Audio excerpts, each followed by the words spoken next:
didukung oleh Move on to Top Mochaccino Double Shot. Double nikmatnya. Selamat malam pemirsa, Lembaga Penyelidikan Ekonomi dan Masyarakat LPEM Universitas Indonesia UI memperkirakan pertumbuhan ekonomi atau PDB Indonesia di triwulan kedua tahun ini masih akan ada di bawah 5%. Setelah prediksi pertumbuhan triwulan pertama yang di 4,94% ternyata meleset karena pertumbuhan ekonomi nasional di triwulan pertama tercatat 4,87%. LPEM UI menyebut tren ini menunjukkan ekonomi nasional mulai kehabisan bahan bakar, tidak lagi tergantung faktor musiman. Pemerintah berusaha mendongkrak pertumbuhan ekonomi dengan meluncurkan sejumlah stimulus dengan yang paling baru relaksasi penggunaan hotel untuk rapat pemerintah. Akankah upaya itu berhasil mengangkat ekonomi Indonesia tumbuh di atas 5%? Pemirsa, bersama saya Leonard Samosir, inilah Top Ekonomi, sekuat daya di atas 5. Perekonomian Indonesia tengah dalam tekanan berat.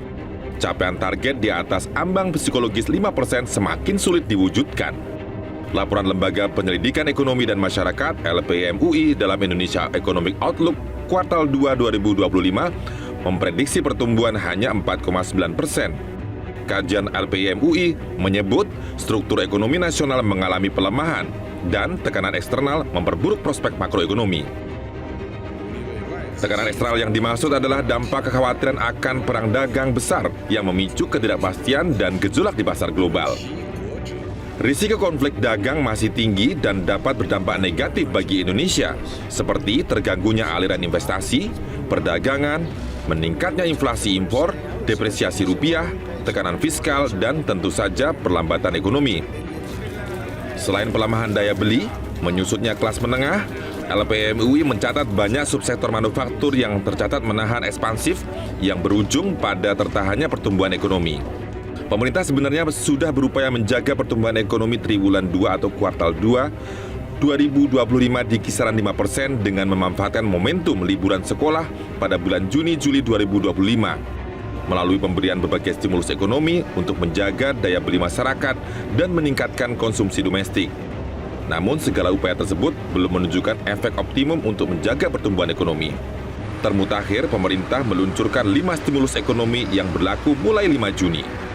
Stimulus itu meliputi diskon transportasi, diskon tarif tol, penebalan bantuan sosial bagi kelompok rentan, subsidi upah pekerja dengan gaji di bawah upah minimum, dan memperpanjang diskon jaminan kecelakaan. Kementerian Dalam Negeri juga mencoba melonggarkan aturan yang sebelumnya melarang kegiatan rapat pemerintah daerah di hotel. Tren tak kunjung tembus 5% sejak realisasi pertumbuhan ekonomi kuartal 1 sebesar 4,87% merupakan ancaman stagnasi ekonomi. Institute for Development of Economics and Finance (INDEF) menilai pelemahan ini bukan sekedar akibat global, tetapi lebih pada terjadinya kegagalan domestik melakukan transformasi struktural, ketidakpastian belanja fiskal, minimnya dorongan produktivitas sektoral, dan stagnansi investasi swasta masih wait and see. Dan pemirsa, malam ini di Studio 1 Metro TV telah hadir bersama saya 3 orang narasumber. Yang pertama di sebelah kanan saya adalah peneliti senior dari LPEM UI, Fit Adrison. Pak Fit, Mas Fit, selamat malam. Selamat malam, Bang Leonard. Terima kasih sudah hadir. Lalu juga telah hadir bersama kita di sebelah kiri saya Sekretaris Jenderal dari PHRI, Perhimpunan Hotel dan Restoran Indonesia, Maulana Yusran. Pak Alan, selamat malam. Kembali hadir ya. Sudah kelihatannya sudah gembira karena hotel sudah mulai akan ramai lagi. Iya, paling tidak sudah mulai punya nafas. Sudah mulai ada nafas. Dan juga telah hadir bersama kita pemirsa di Studio Metro TV, juru bicara kepresidenan dari Kantor Komunikasi Kepresidenan atau PCO, Mas Fitra Faisal. Mas Fitra, selamat malam. Selamat malam, Bung Leo. Baik, kita akan bertanya dulu ke Mas Fit. Mas Fit, kalau LPEM UI selama ini yang saya tahu adalah selalu mengatakan ya adalah ya dan tidak adalah tidak. Kalau kita melihat bahwa tadinya memprediksi di triwulan pertama pertumbuhan ekonomi Indonesia 4,94 jadi 4,87 ternyata di triwulan kedua yang nanti akhir bulan ini akan kita akhiri, kira-kira kita bisa menyentuh 5% atau tidak? Memang agak berat untuk menjawabnya itu, tapi mungkin saya jelaskan dulu sebagai akademisi landasan teorinya dulu. Sebetulnya semakin berkembang satu negara, memang pertumbuhan ekonomi itu akan cenderung semakin kecil. Oke. Ya. Jadi ibaratnya kayak akselerasi mobil. Akselerasi mobil itu kalau dari 0 sampai 60 itu sebentar, tapi 60 ke 100 itu lebih lama. Jadi memang secara natural pertumbuhan itu akan semakin melambat. Oke. Nah, jadi ketika kita ngomong 5%, itu memang bisa dikatakan natural growth kita sekitar seperti itu. Autopilot 5%? Bisa dikatakan seperti itu, ya. Tapi kalau kita mau meningkatkan, maka harus extra effort. Extra effort? Harus extra effort itu bagi saya sih bahasa sederhananya kira-kira kayak gini. Gimana sih cara menumbuhkan ekonomi itu? Ekonomi itu ada dua sisi, ada konsumen, ada produsen. Yeah. Ketika itu konsumen punya kemampuan belanja dan dia yakin dia akan spend. Uang itu akan mengalir ke dalam perekonomian, itu akan menggerakkan perekonomian. Dari sisi produsen, ketika mereka yakin bahwa kondisi ini bagus, mereka akan invest. Uang juga akan mengalir. Jadi yang paling penting adalah tumbuhkan kepercayaan bagi masyarakat sehingga ada keinginan dari pihak pelaku ekonomi untuk spend. Okay. So balik lagi terkait dengan 5%, apakah tercapai atau enggak nanti bisa kita lihat. Cuman memang kalau saya lihat dari datanya, biasanya di kuartal 1 itu lebih rendah dibandingkan dengan kuartal 4 sebelumnya. Oke. Nah, pengecualian di 2025 kita kuartal 1 itu lebih rendah dibandingkan dengan kuartal 4 tahun lalu di 2024. Ya. Oke.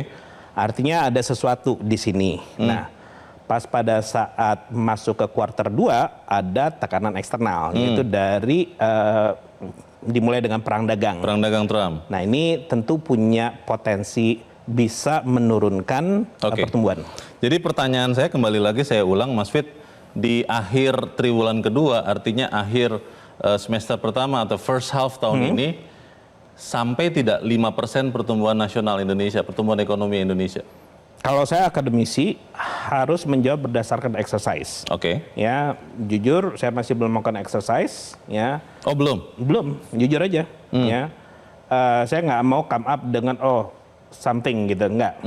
Tapi bahwa kemungkinan besar sekitar 5% atau di bawah sangat besar kemungkinannya. Oke, 5% atau di bawah? Di bawah. Oh malah di bawah 5%? Di bawah 5%. Jadi 5 tidak tercapai?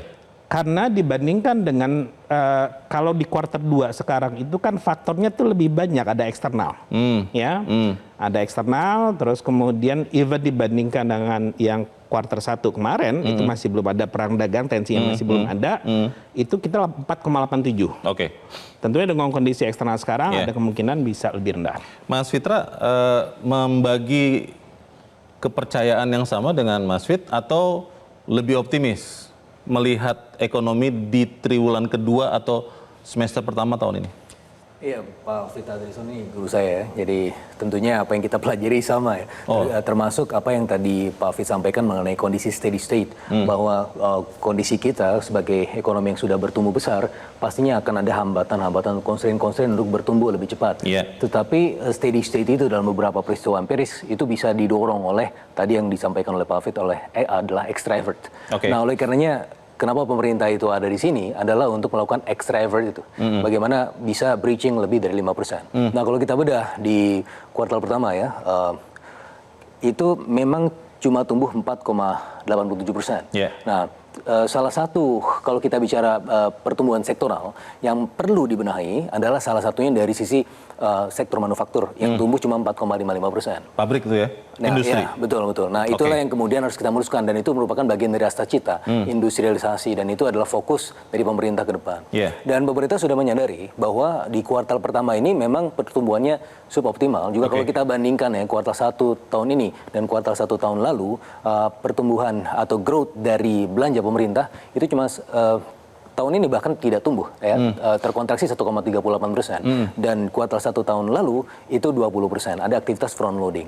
Nah, oleh karenanya pemerintah berusaha untuk melakukan normalisasi pertumbuhan ekonomi itu kembali lagi ke level yang sebenarnya 5%. Karena average growth dari 10 tahun terakhir, kalau kita exclude pandemic times, pandemi itu dikeluarkan, itu 5,07%. Artinya untuk kembali ke level yang sama tadi 5%, itu sebenarnya tinggal pantikan sedikit saja. Nah, yang dipakai pemerintah apa untuk mengembalikan tadi itu? Nah, makanya seperti pembahasan kita pekan yang sebelumnya, kita bicara mengenai paket stimulus, ya. Ada 5 stimulus yang dilakukan oleh pemerintah yang akan digelontorkan, 24,4 triliun rupiah sebagai add-ons, karena kita melihat juga ada potensi pelambatan ekonomi akibat tekanan eksternal, dan oleh karena perlu ada add-on itu.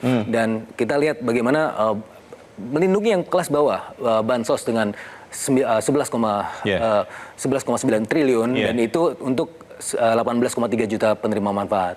Kemudian ada bantuan subsidi upah untuk di bawah 3,5 juta rupiah, itu 10,73 triliun. On top dari itu, yang terkait juga nanti bidangnya Pak Maulana adalah diskon untuk sektor transportasi darat, laut, dan udara. Yang secara empiris itu memiliki keterkaitan antar sektor, terutama yang paling dominan juga keterkaitan ke sektor pariwisata dan ekonomi kreatif. Diskonnya bulan Juni dan Juli, ya? Betul, itu memanfaatkan liburan sekolah, yang memanfaatkan momentum, ya, prioritasnya di situ. Nah, kalau kita lihat tadi seperti yang Pak Fit sampaikan, ya, kan ada supply, ada demand. Dan kita bicara untuk bagaimana Richard Thaler dulu berbicara mengenai pemantik nudge, ya, bagaimana memantik demand, memantik kepercayaan. Karena sentimen di bulan Maret itu indeks kepercayaan konsumen cuma 121.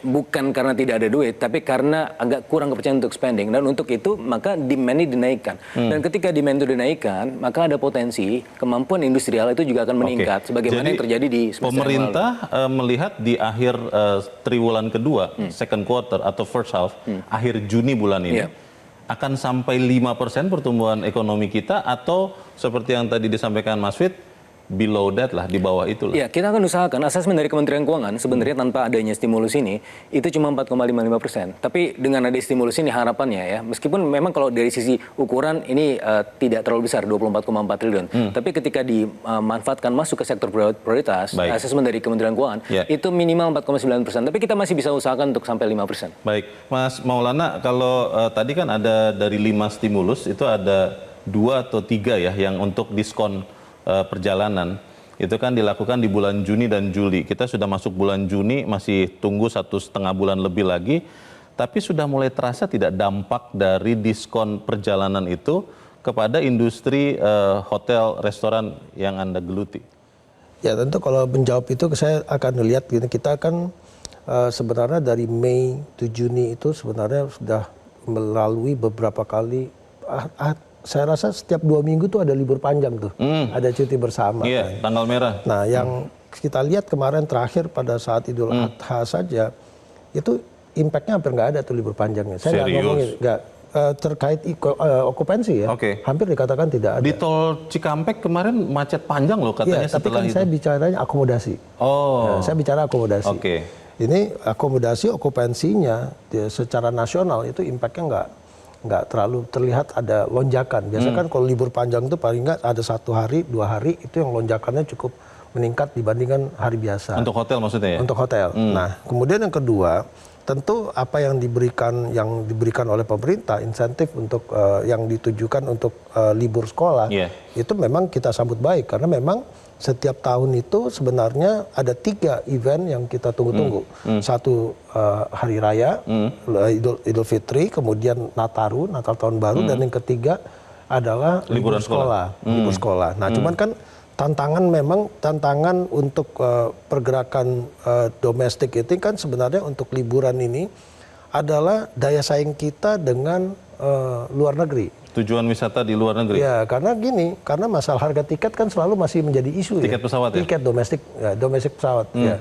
Itu selalu menjadi isu. Tapi kalau misalnya untuk sekitaran... Bukannya sudah didiskon, Mas, sekarang, Mas? Jadi bisa bersaing dengan katakanlah pesawat Jakarta-Singapura, jadi bisa disaingi gitu harganya, murahnya begitu? Kita lihat nanti, Mas, apa benar terjadi. Karena kan kalau tipikal traveler kita kan selalu perlu experience, apalagi yang muda-muda nih.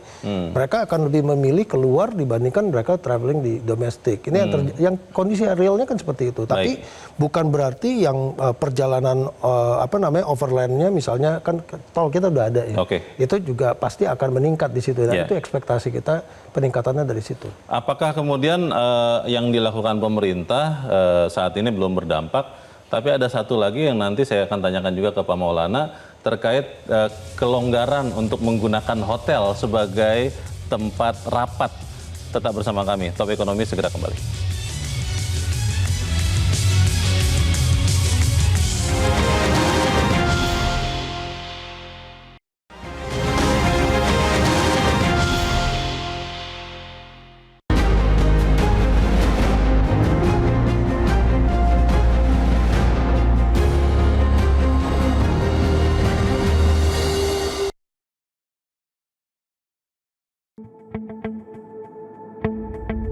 Angin segar kembali berembus ketika Kementerian Dalam Negeri kembali membolehkan pemerintah daerah menggelar beragam kegiatan di hotel maupun restoran.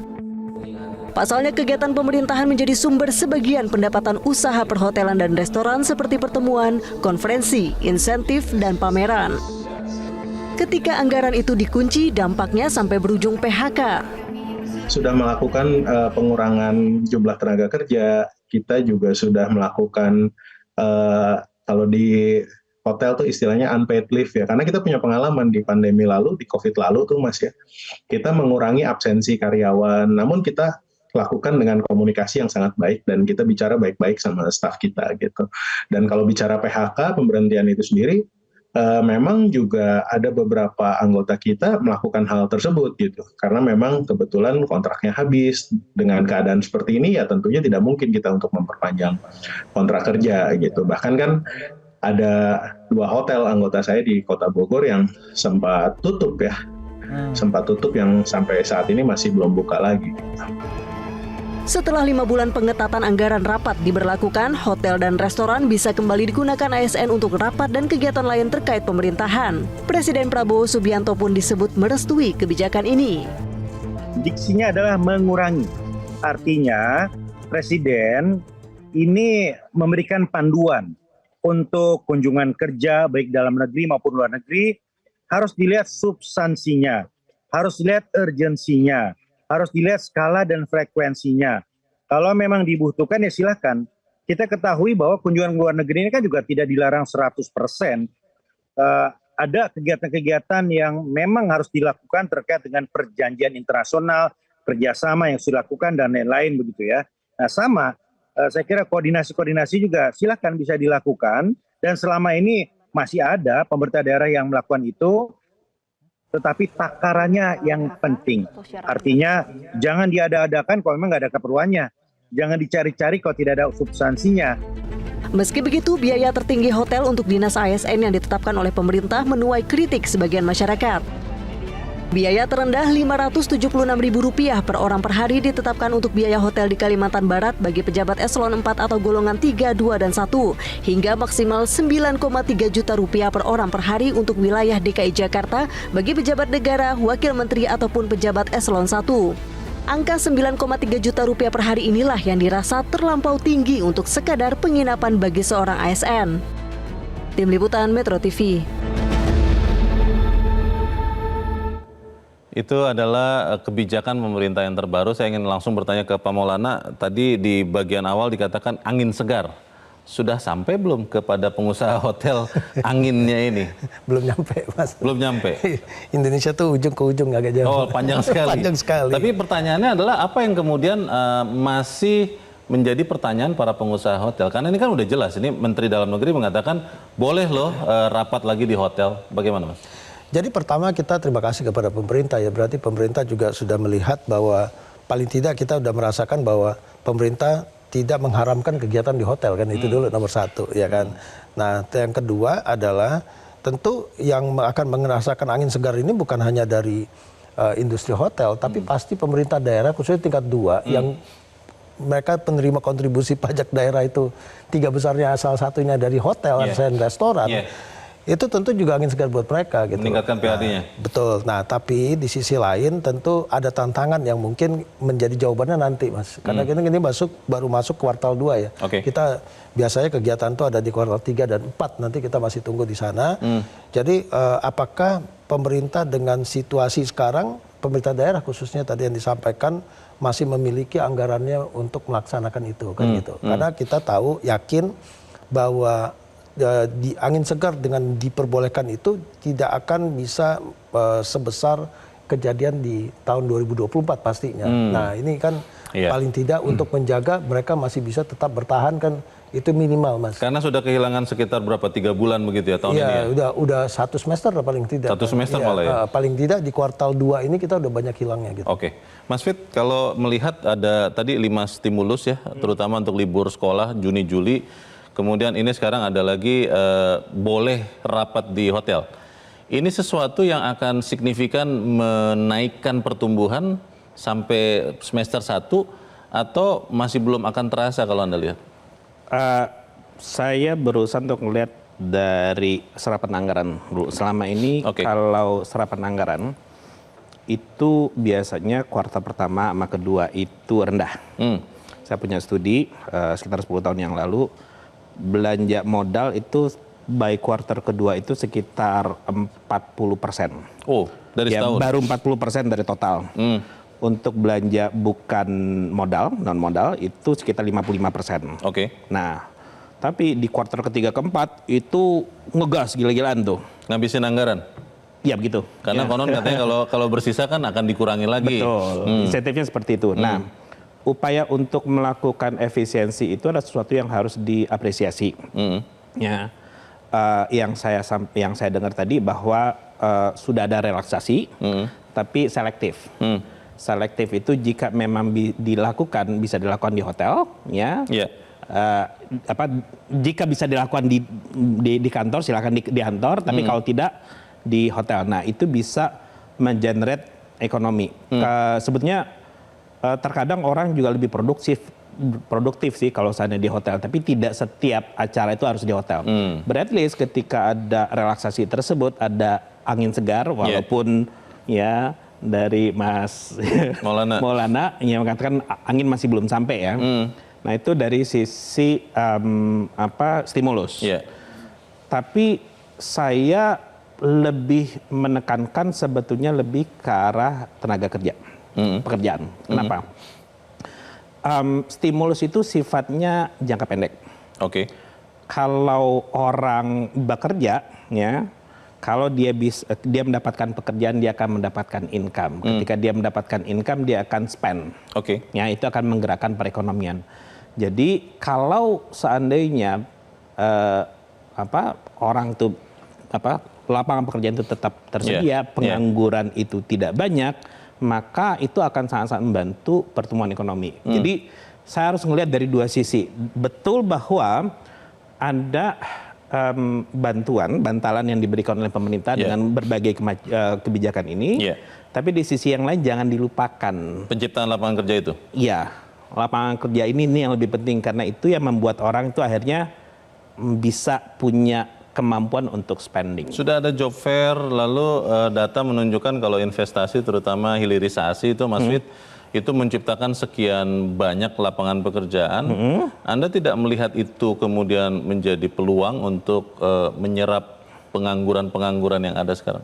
Hilirisasi menyerap tenaga kerja job fair. Kalau job fair kan baru dilaksanakan. Kalau sana artinya masih belum punya efek terhadap berapa income yang dihasilkan.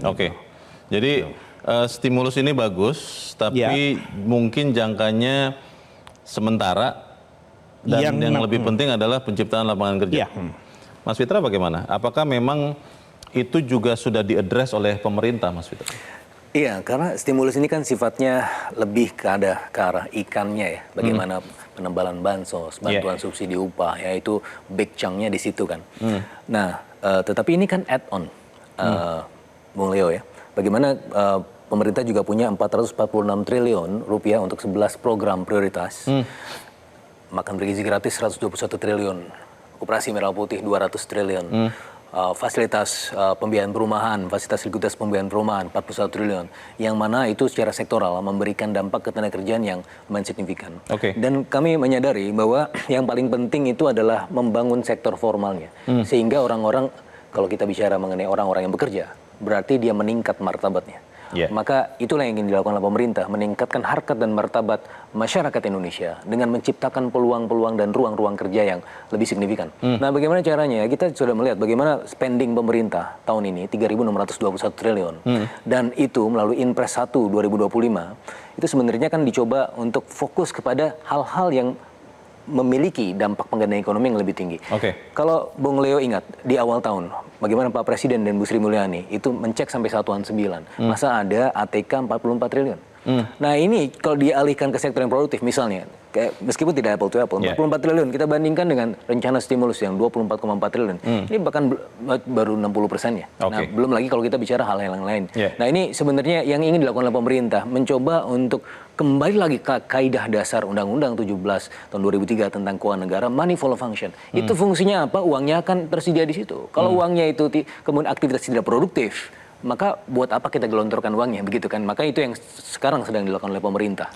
Tapi ada juga banyak yang bertanya, Mas Fitra, seberapa efektif sebetulnya 11 program prioritas tadi, dan yang paling penting adalah apakah memang sudah ada uangnya? Karena itu kan memperhitungkan setahun, tapi disampaikan sekarang. Tapi kita harus jeda dahulu dan pemirsa tetap bersama kami.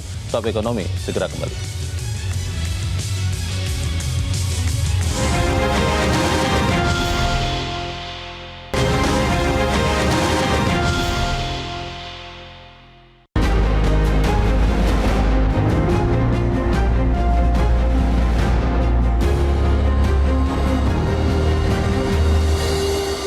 Terima kasih Anda masih bersama kami, pemirsa. Mas Fit, tadi Mas Fitra mengatakan ada 11 prioritas pemerintah yang hampir 500 triliun akan menggerakkan pertumbuhan ekonomi.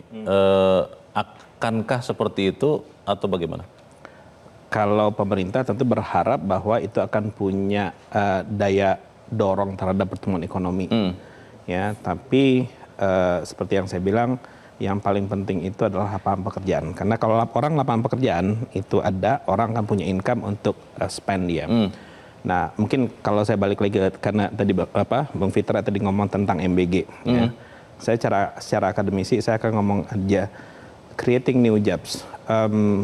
Saya punya argumen yang berbeda karena dengan MBG tersebut itu bukan menciptakan sesuatu yang baru. Itu hanya memindahkan dari satu kantong ke kantong yang lain. Kantong kiri, kantong kanan. Betul. Dari yang selama ini pemerintah orang tua itu mengeluarkan untuknya makan anaknya, sekarang dihandle oleh pemerintah. Kita apresiasi itu, tapi dari sisi creating jobs, itu kan bukan sesuatu yang baru yang timbul. Kalau sesuatu yang baru timbul akan ada multiplier effect-nya. Mas Fitra, boleh ditanggapi?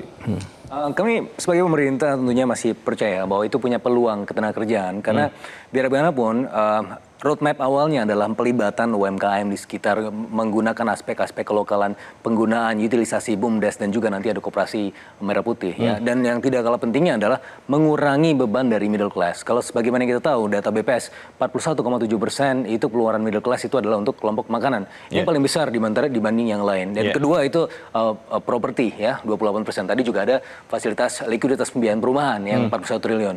Nah, kembali lagi ke MBG. Nah, ini bisa mengurangi biaya berapa banyak sih? Nah, kalau kita lihat jumlah keluarga di Indonesia rata-rata itu 4,71. Artinya satu keluarga punya 2 atau 3 anak lah. Untuk satu anak misalnya, satu keluarga punya 2 anak.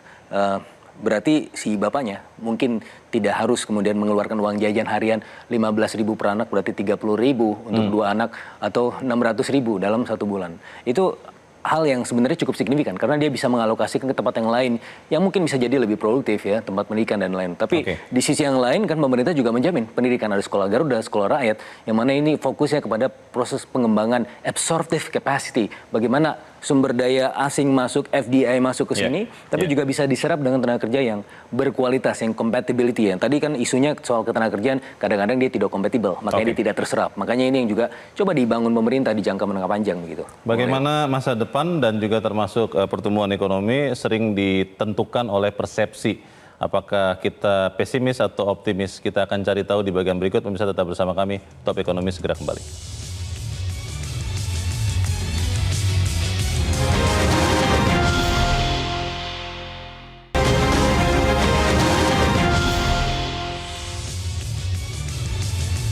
Kita ada di bagian akhir dari diskusi kita malam ini. Pak Maulana, pengusaha selalu dibilang adalah orang-orang yang selalu melihat peluang apapun keadaannya. Dan kalau melihat kondisi sekarang, seberapa optimis sebetulnya Anda dan teman-teman PHRI ya untuk melihat bahwa Indonesia bisa tumbuh di atas 5%. Industri Anda akan survive tahun ini? Ya tentu kita di sini pertama kan dapat angin segar ya.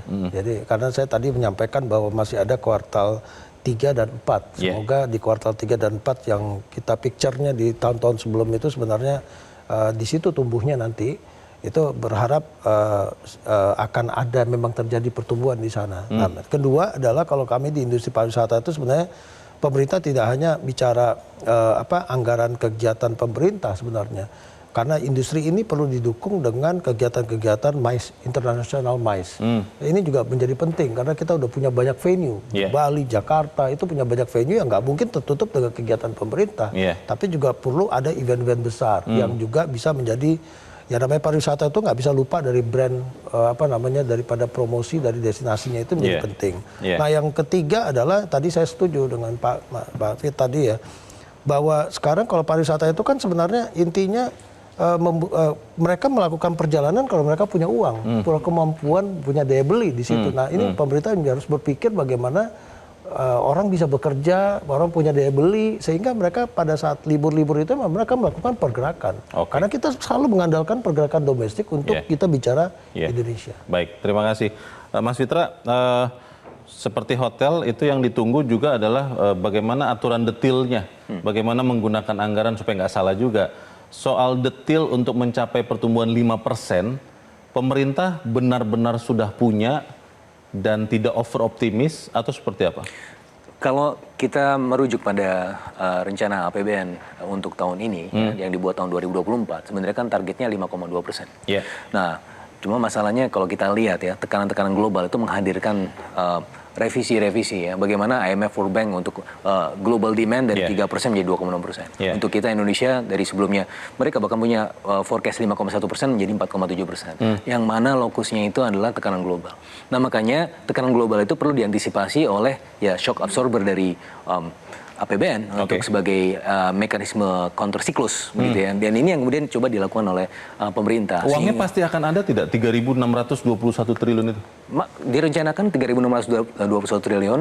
Defisitnya masih tetap 2,53% dari GDP, tidak berubah. Karena yang terjadi adalah ada realokasi anggaran tadi kan, Bung Leo ya. Jadi kenapa ada stimulus? Ya karena tadi anggaran yang tidak produktif difokuskan kepada tempat-tempat yang bisa menghasilkan keuntungan ekonomi begitu. Baik, terima kasih. Mas Fit, apa yang harus dilakukan benar-benar oleh pemerintah supaya kemudian 5% ini sampai? Kalau saya mungkin agak sedikit belok, saya nggak fokus kepada 5%-nya, tapi apakah pertumbuhan tersebut berkualitas atau enggak. Karena kalau seandainya pertumbuhan itu tinggi, tapi tidak setiap golongan masyarakat itu mendapatkan pertumbuhan ekonomi, maka pertumbuhan itu nggak akan sustainable. Jadi yang saya tekankan tadi adalah ya pertumbuhan tapi yang lebih penting adalah kecepatan ya untuk mendapatkan pekerjaan. Karena dengan demikian mereka punya kemampuan untuk spending. Dan yang paling penting salah satunya juga adalah menimbulkan kepercayaan dari agen ekonomi, yaitu konsumen sama produsen. Kalau konsumen itu yakin dengan kondisi ekonomi, mereka akan willing to spend. Ya, begitu juga dengan produsen, mereka akan willing to invest, uang akan berputar. Baik. So yakinkanlah. Baik, yakinkanlah itu yang harus dilakukan. Mas Fit Adrison, terima kasih. Mas Fitra Faisal, terima kasih. Dan Mas Maulana Yusran, terima kasih. Dan pemirsa tidak berhenti pada tumbuh di atas 5%. Pemerintah harus memastikan pertumbuhan yang tercipta berkualitas dan kesenjangan semakin mengecil. Demikianlah Top Ekonomi malam ini. Kita berjumpa kembali dalam Top Ekonomi Selasa pekan depan. Saya Leonard Samosir, selamat malam. Sampai jumpa.